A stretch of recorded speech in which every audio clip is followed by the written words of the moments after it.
Boa noite, meus queridos irmãos. Sejam muito bem-vindos.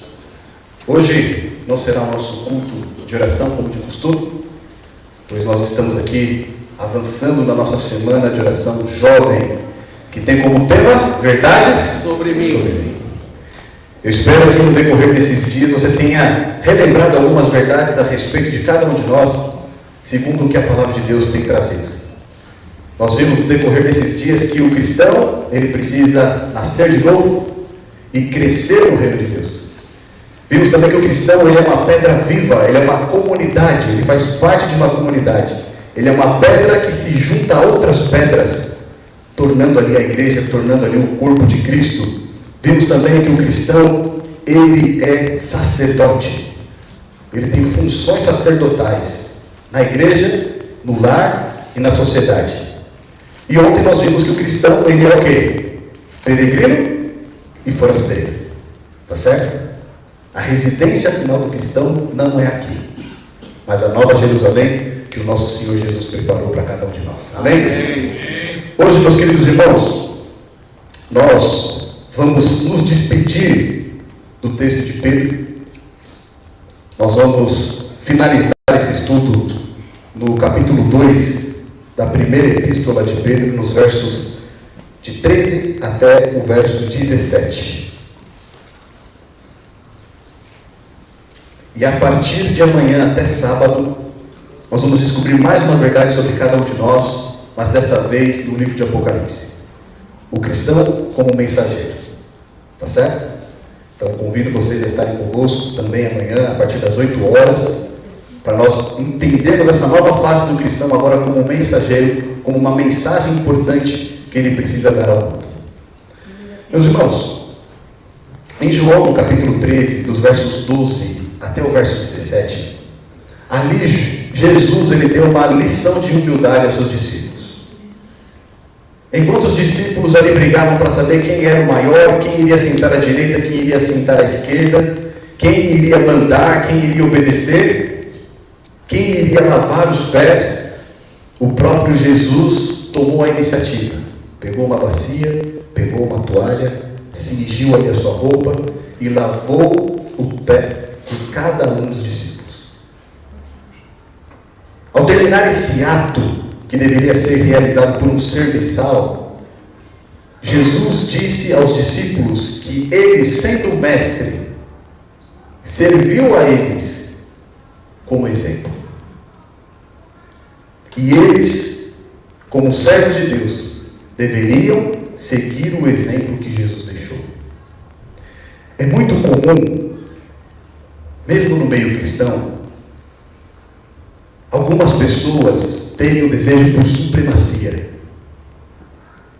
Eu quero ter autoridade, eu quero ocupar o primeiro lugar, eu quero estar acima. Se eu não estiver nessa posição, não serve. E existe uma certa coisa que Deus nos ensina, é que todos nós, como cristãos, somos chamados para sermos servos de Deus e servos uns dos outros. A ideia aqui não é quem manda em quem, ou quem está acima de quem, mas a quem nós iremos servir. E esse é o propósito do texto desta noite. Quando nós olhamos os apóstolos, os grandes homens de Deus, nós vemos Paulo, nós vemos Tiago, que era meio irmão de Jesus, Judas, que era meio irmão de Jesus, todos eles, quando eles escrevem as suas cartas, eles se identificam como servos de Jesus Cristo. E o mesmo ocorre também com Pedro. Na sua segunda carta, ele diz, servo e apóstolo de Jesus Cristo. E é justamente o texto de Pedro, mas na primeira epístola que nós vamos ler nessa noite, no capítulo 2, a partir do verso 13 até o verso 17. Amém? Amém. E lá está escrito assim: sujeitai-vos a toda instituição humana por causa do Senhor, quer seja o rei como soberano, quer as autoridades como enviadas por ele, tanto para castigo dos malfeitores, como para louvor dos que praticam o bem. Porque assim é a vontade de Deus, que pela prática do bem façais emudecer a ignorância dos insensatos. Como livres que sois, não usando todavia a liberdade por pretexto da malícia, mas vivendo como servos de Deus. Tratai todos com honra, amai os irmãos, temei a Deus, honrai o Rei. Amém? Amém? É interessante que esse texto ele cai justamente hoje, não é? 7 de setembro, o dia da independência. E a mensagem que o Senhor tem para nós é: sujeitai-vos às autoridades. A gente não combinou isso. Meus irmãos, o termo que Pedro utiliza aqui é que todo servo de Deus, todo cristão, ele tem que se sujeitar às autoridades. Ele precisa obedecer às autoridades. O termo que Pedro utiliza aqui, quando ele menciona sujeitar, é estar subordinado, é estar sujeito, é prestar obediência. E lembrando que Pedro escreve para os cristãos do primeiro século, você lembra do contexto deles? Eles eram perseguidos, eles eram acusados, difamados, eles eram espalhados por todo o império, eles eram injustiçados pela lei. Mas mesmo nessa situação, o que Pedro pede para eles? Sujeitai-vos a toda autoridade. Aqui Pedro ele não está dizendo para eles: olha, vocês vão se rebelar contra as autoridades, vocês vão fazer um motim contra as autoridades, vocês vão se revoltar contra as autoridades, contra as instituições humanas. Não, mas ele diz o quê? Se sujeitem. E essa ideia de se sujeitar às autoridades é uma ideia muito parecida que Paulo utiliza em Romanos, no capítulo 13.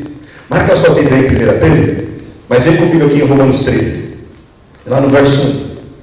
É a mesma ideia que Paulo trabalha quando ele escreve aos Romanos. Ou seja, a igreja que estava no coração do império, Paulo deu a mesma instrução.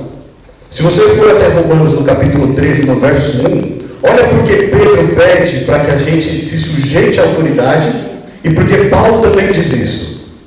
Romanos no capítulo 13, no verso 1, olha o que está escrito: todo homem esteja sujeito ao quê? Às autoridades superiores, porque não há autoridade que não proceda de Deus, e as autoridades que existem foram o quê? Por ele instituídas. Isso não significa que Deus aprova tudo o que as autoridades fazem. Porque existe corrupção, existe injustiça. Mas se alguém está no poder, Deus permitiu que ela chegasse até lá. Então é nesse sentido que Deus deu autoridade. Ele permitiu. E o nosso dever como cristão é qual? Se submeter. Por quê? Porque se uma vez essa autoridade ela procede de Deus, ou seja, Deus permitiu que ela chegasse àquela posição, quando nós lutamos contra ela, quando nós batalhamos contra ela, nós estamos lutando contra a vontade de quem? Deus. De Deus. Mas é injusto. Sim, é injusto. Mas o que Deus disse para fazer? Sujeitai-vos. Não, mas a gente não pode aceitar. Mas o que Deus disse? Sujeitai-vos. É difícil, né? Diante das atrocidades que a gente vê, diante das injustiças que a gente vê. Mas agora, imagina um pouco que você é um cristão do primeiro século, que às vezes você perde a sua casa, a sua família te lança para fora de casa porque você se tornou um cristão, e começa a te perseguir, começa a te acusar. E essas calúnias chegam às autoridades, as autoridades te levam para a cadeia. E diante de todas essas infelicidades, o que a palavra de Deus diz para nós? Sujeitai-vos. Ainda que tenhamos que arcar com prejuízo, nós devemos nos sujeitar. E agora volta comigo lá em 1 Pedro. Porque quando Deus pede para que nós nos sujeitemos, Ele não está pedindo isso para nós por conta da autoridade. Olha que interessante. No verso 13, lá em 1 Pedro, capítulo 2, verso 13. Sujeitai-vos a toda instituição humana, por causa de quem? Do Senhor. Do Senhor. Ou seja, a nossa obediência não é por conta tanto da autoridade, nós devemos obedecer. Mas a nossa submissão ao que a autoridade diz é por causa de quem? Do Senhor. É para não envergonhar o nome do Senhor. Lembra que a gente falou ontem que o cristão precisa ser um exemplo? Lembra quando a gente falou que o cristão como sacerdote ele tem que ser um modelo? Portanto, a nossa obediência não é por conta da autoridade, não é por conta da lei, mas é por causa do Senhor. Se o Senhor pediu, nós obedecemos. Um outro ponto que nós precisamos entender nessa obediência está no verso 14. Que as autoridades como enviadas por ele, tanto para castigo dos malfeitores, como para louvor dos que praticam o quê? O bem. Porque assim é a vontade de Deus. Qual que é a vontade de Deus? Que pela prática do bem façais emudecer a ignorância de quem? Dos insensatos. Ou seja, a vontade de Deus é que pela prática do bem nós nos sujeitemos às autoridades.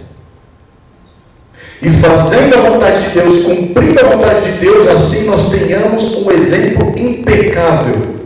De maneira que aqueles que nos criticam, de maneira que aqueles que falam mal dos cristãos, que inventam calúnias dos cristãos, aqueles que amaldiçoam os cristãos, não tenham nada para falar a respeito de nós.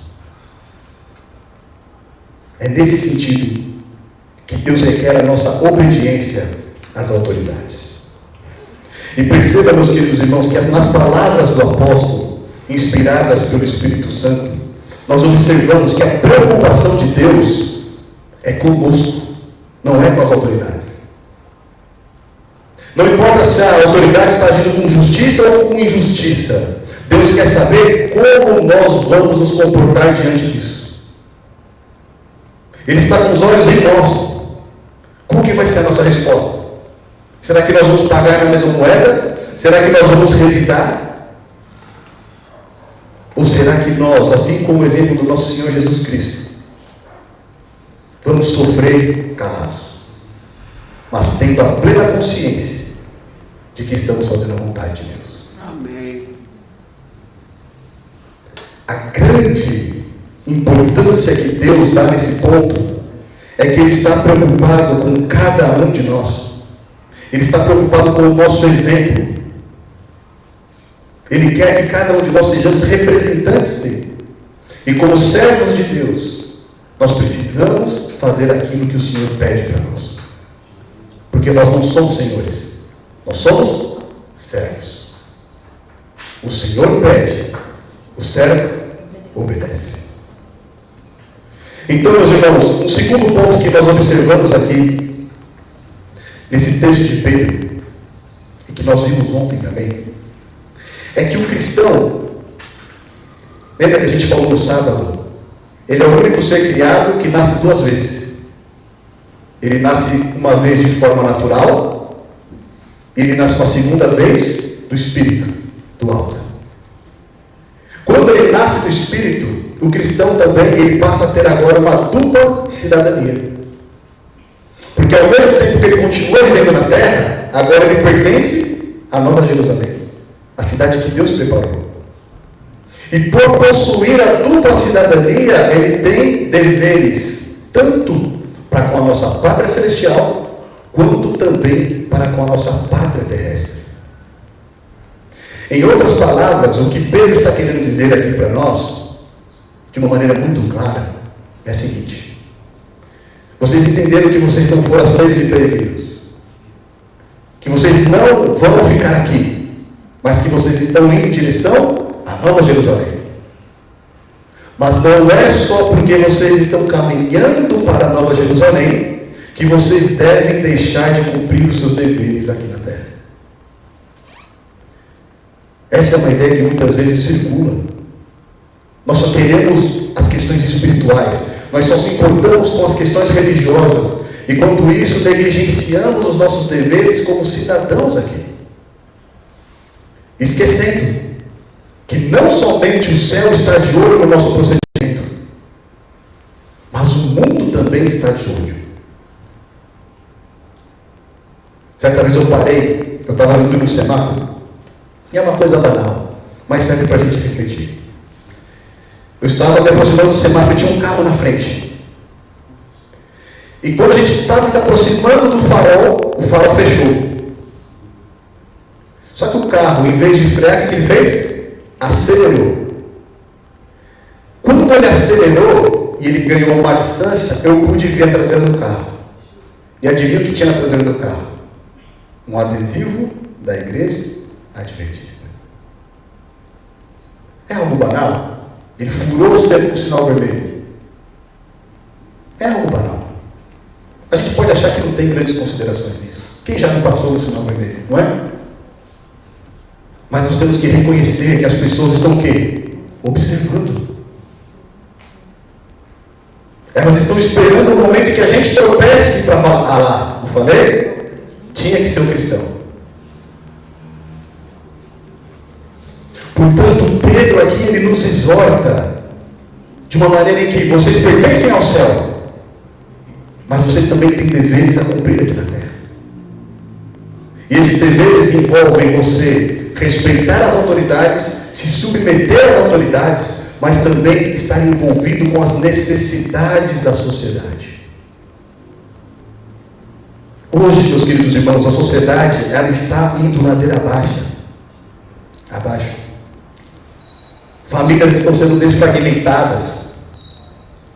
O tanto de jovens, de meninas com filho, 1, 2, e os homens que fazem os filhos, mas não têm a capacidade de assumi-los, não têm a capacidade de educá-los, de cuidar deles, abandonam essas jovens e vão fazer filhos em outras meninas. Meus queridos irmãos, essa situação ela é terrível. Basta você andar aqui no nosso bairro, no bairro da Vila Lenque, e você pode contar e vai perder a possibilidade de enumerar nos dedos quantas jovens você vê carregando crianças. Nós, como igreja, precisamos também ter um compromisso com a comunidade ao nosso redor. E não apenas nos preocupar com as questões religiosas, espirituais. Nós não podemos fixar apenas os nossos olhos no céu e aguardar a volta de Jesus e esquecer que ao nosso redor existem pessoas que estão perecendo, estão morrendo sem conhecer a esperança que nós temos. É isso que Pedro está querendo dizer em outras palavras. Vocês estão indo para o céu, mas não se esqueçam que vocês ainda vivem na terra. E muitas pessoas também desejam trilhar o caminho que vocês estão trilhando. Portanto, meus irmãos, as Escrituras revelam que um cristão que se rebela contra as autoridades, que incita revoltas contra as autoridades, as instituições humanas, ele não está procedendo de acordo com a palavra de Deus. Pelo contrário, ele está indo contra a vontade de Deus. Recentemente, eu ativei a minha conta numa rede social. Eu até já adicionei alguns irmãos aí. E aí a gente divulga algumas mensagens, algum trabalho que a gente tem feito. E meus irmãos, eu preciso dizer para vocês, como é triste ver irmãos da nossa fé batendo boca em rede social. Como é triste ver que o fanatismo político tem invadido as nossas fileiras. E que muitas vezes nós estamos muito mais preocupados em defender o nosso candidato do que defender a causa de Cristo. É triste. Falando inclusive contra as autoridades. E a pergunta é, onde que fica a vontade de Deus nesse ponto? Portanto, o cristão ele não apenas se submete às autoridades, ele presta a obediência, mas essa obediência também ela tem limite. E o limite para a obediência às autoridades é o limite da lei de Deus. Lembra, nós temos duas cidadanias. A nossa cidadania celestial é mais importante. Se as leis das autoridades começam a conflitar com a lei de Deus, nós precisamos ficar do lado da lei de Deus. Quando Paulo e João foram arrastados para o Sinédrio e foram confrontados, chegaram para eles e falaram: olha, já dissemos para vocês, parem de ensinar no nome de Jesus. A resposta deles foram: nós não podemos ficar quietos. Além do mais, compete-nos obedecer a Deus ou aos homens.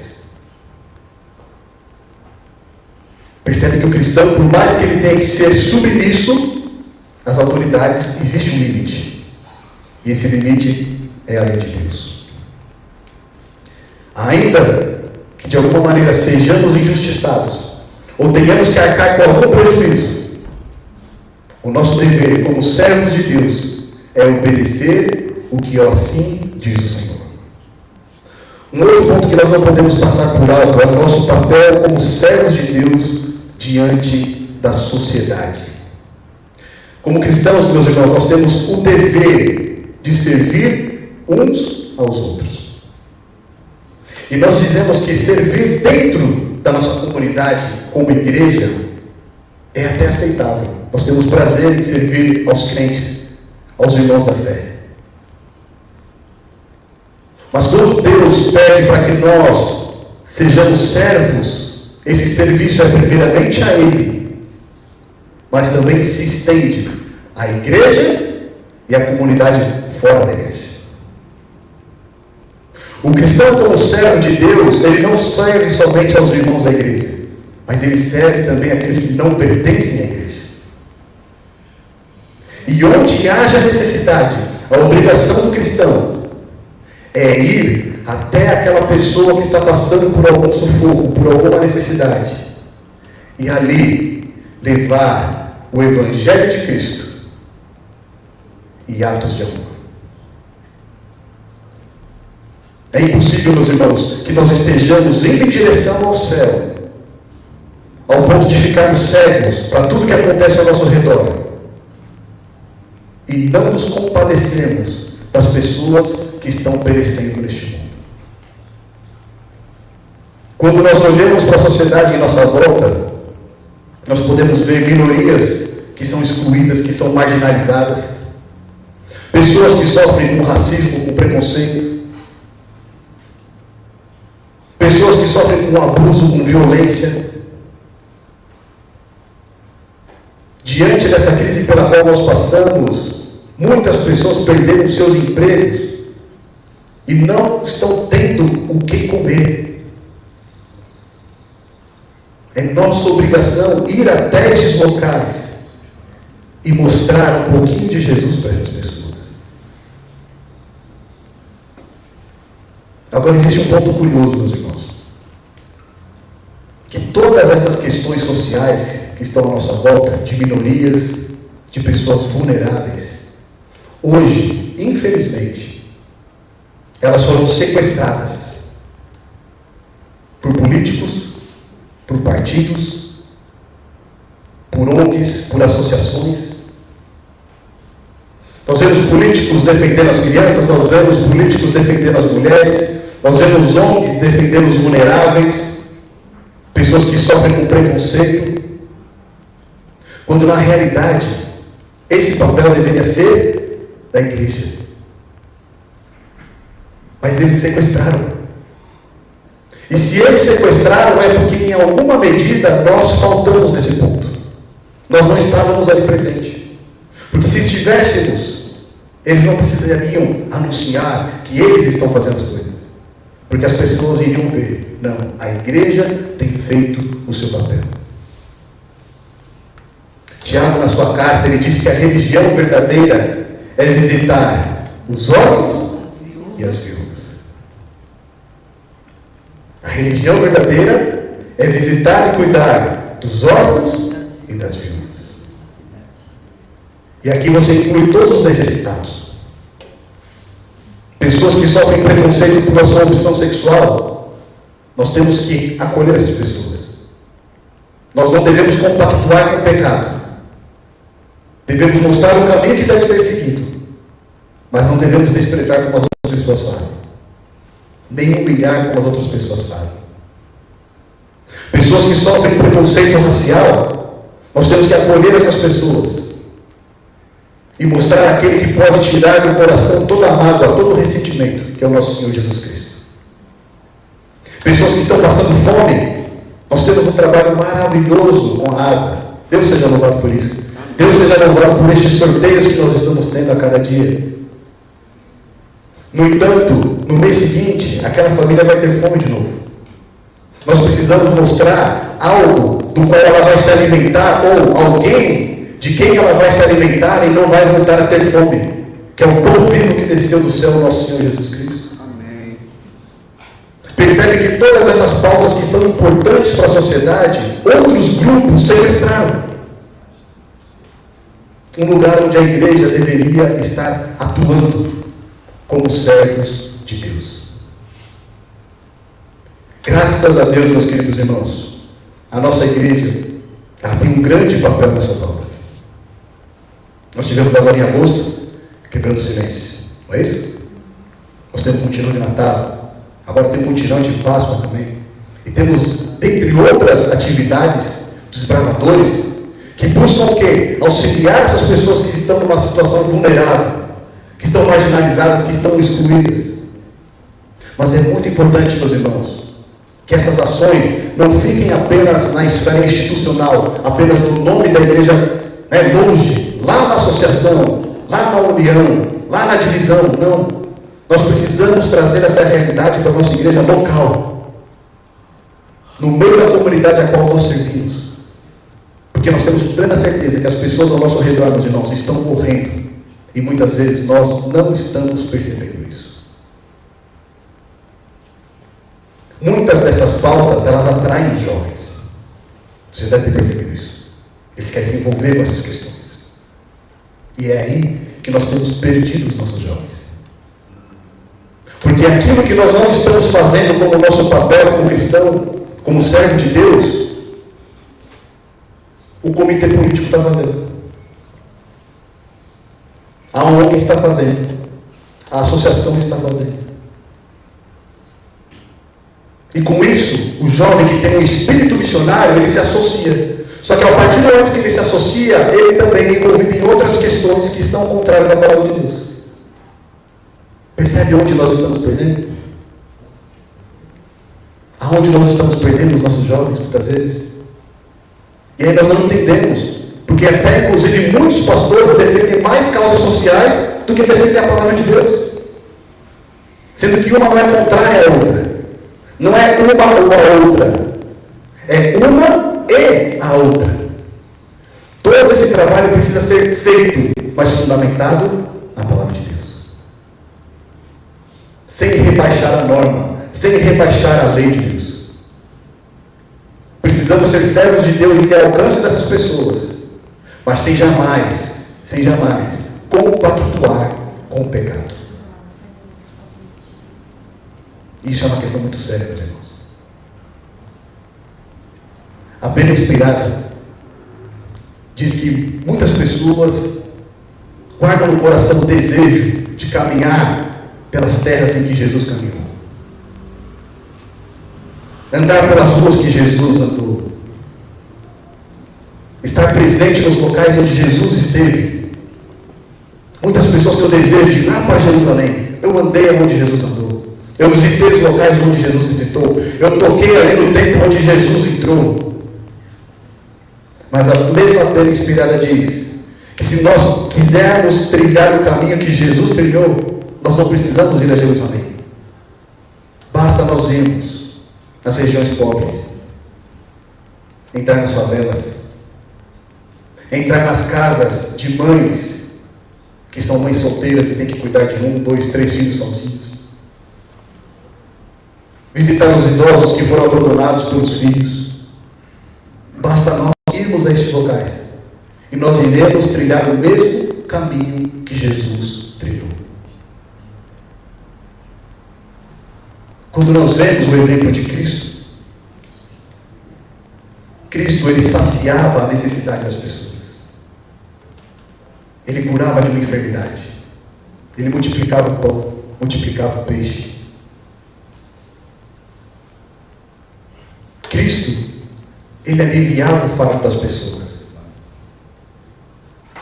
Mas ele sempre levava junto o poder do Evangelho. O poder da salvação. Nós precisamos sim nos envolver nessas atividades. Como servos de Deus, nós temos o dever e a obrigação de nos envolvermos. Mas todas essas ações, elas precisam estar ensinando o Evangelho de Deus, junto com os atos de amor. Levando a esperança do nosso Senhor Jesus Cristo e satisfazendo a necessidade daquela pessoa naquele momento. É isso que Deus espera de cada um de nós, como servos dele, como cristãos, que cada um de nós aqui somos. No nosso grupo ali da Vida Make, nós temos um trabalho que a gente realiza com um grupo de homens que estão se recuperando do vício nas drogas. E ali foi aberta uma oportunidade para a gente, aos sábados pela manhã, fazer um estudo com eles. Meus irmãos, uma coisa fantástica. Você chega lá, você tem 30 homens que se sentam. Quem conhece o nosso grupo lá sabe que 30 é mais do que nós temos de capacidade lá.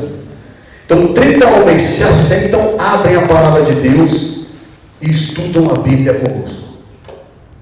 Estudam as nossas doutrinas, irmãos. E quem cuida dessa casa de recuperação é um pastor pentecostal. Mas mesmo assim, ele abre as portas para que os adventistas do sétimo dia entrem ali e ensinem a verdade bíblica como ela é. Amém. Nessa situação, meus irmãos, ali eles têm muitas necessidades. 30 homens, imagina 30 homens todo dia, você tem que dar comida para eles têm que tomar banho, ou seja, são recursos que não tem fim, eles precisam de muita ajuda. Mas sabe qual que é o mais maravilhoso de tudo isso?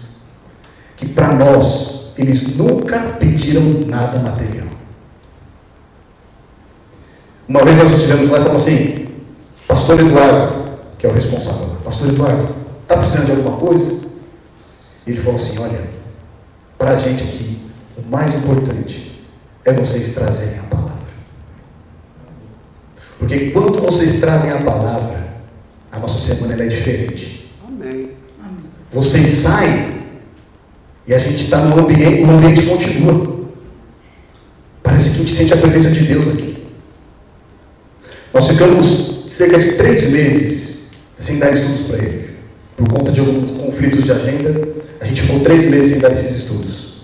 Nesses 3 meses ele ligou desesperado, falando, vocês precisam voltar. Por favor, não abandona a gente, não esquece da gente. Porque a situação está difícil demais. Percebe, meu irmão?